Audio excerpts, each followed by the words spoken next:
السلام علیکم ناظرین، ذرا غور سے سنیے گا، سماعت فرمائیے گا کہ ہمارے اور آپ کے نبی حضرت محمد صلی اللہ تعالی علیہ وسلم اپنی امت کو کہاں کہاں یاد کیے اور کیسے یاد کیے، یعنی ہم مومنوں کو کب یاد کیے۔ غور فرمائیے کہ 27 رجب المرجب کی شب کو جب معراج پہ اللہ تبارک و تعالی سے ملنے کے لیے گئے تو اللہ تبارک و تعالی سے ملنے جانے کے وقت، جانے سے پہلے جب سواری پر سوار ہونے لگے، براق پر سوار ہونے سے پہلے حضور نے تاخیر فرمائی تو جبرائیل نے عرض کیا، یا رسول اللہ، اس تاخیر کی وجہ کیا ہے؟ سواری پر نہ بیٹھنے کی سبب کیا ہے؟ حضور نے فرمایا، اے جبرائیل، میں سوچ رہا ہوں کہ یہ آج کی رات میرے لیے بہت ہی خاص ہے، یہ وقت بہت ہی خوبصورت ہے، ہمارے لیے جنتی سواری موجود ہے، ہمارے لیے ملائکہ خدمت کے لیے موجود ہے، 50,000 فرشتوں کی جماعت ہماری خدمت میں حاضر ہے۔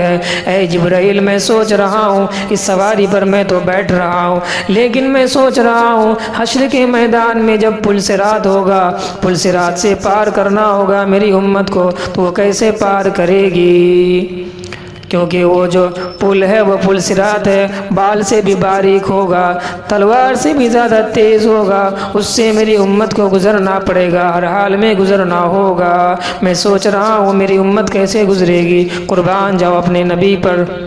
اپنے امتی کو نہیں بھولے۔ پھر اللہ تبارک و تعالی نے بشارت دی، اعلان فرمایا، اے محبوب اب گھبرائے نہیں، آپ کی امت کو میں اس طرح پار کر دوں گا پل صراط سے کہ اسے پتہ نہیں چلے گا کہ وہ کیسے پار ہو گئے۔ سبحان اللہ۔ اور ذرا غور فرمائے کہ جب نبی دنیا میں آئے تھے، پیدا ہوئے تھے، پیدا ہوتے ہی اپنے سر کو سجدے میں رکھا تھا اور فرمایا تھا کہ رب ہب لی امتی، رب ہب لی امتی، وہاں بھی اپنی امتی کو یاد کیے تھے۔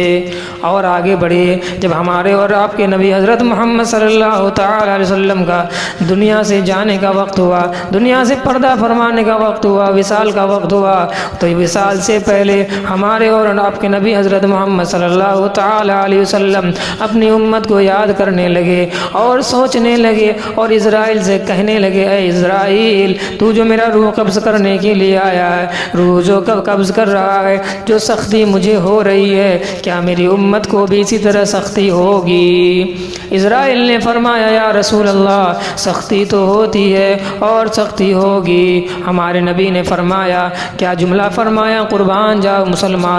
مسلمانوں قربان جاؤ کہ ہم اس نبی کی امت ہے۔ ہمارے نبی نے فرمایا، اے اسرائیل، مجھے تم جو چاہو کرو، میں یہ کہہ رہا ہوں کہ جتنی ساری سختی ہیں، جتنی زیادہ تکلیفیں مجھے دے دو، لیکن میری امت کو تم تکلیف نہ دینا، میری امت کو روح قبض کرتے وقت پریشانی نہ کرنا۔ اسرائیل نے فرمایا، یا رسول اللہ، جو آپ کا سچا امتی ہوگا، مومن مسلمان ہوگا، اس کے سختی میں کم کی جائے گی، اس کے روح قبض کرنے وقت زیادہ دقت و پریشانی نہ ہوگی، آپ گھبرائیں نہیں۔ ذرا قربان جاؤ اپنے نبی پر مسلمانوں کہ جب پیدا ہوئے تو اپنی امت کو یاد کیا، جب معراج پہ جا رہے تھے سواری پر بیٹھنے سے پہلے امت کو یاد کیا، اور اس سے آگے بڑھو، جب حضور لوٹ رہے تھے معراج شریف سے، اللہ تبارک و تعالیٰ سے مل کے لوٹ رہے تھے، اس وقت بھی حضور سوچ رہے تھے کچھ اعمال، کچھ ایسے کام مل جائے جو میں اپنی امت کو دے دوں تاکہ اس کی وجہ سے وہ جنت میں چلے جائیں۔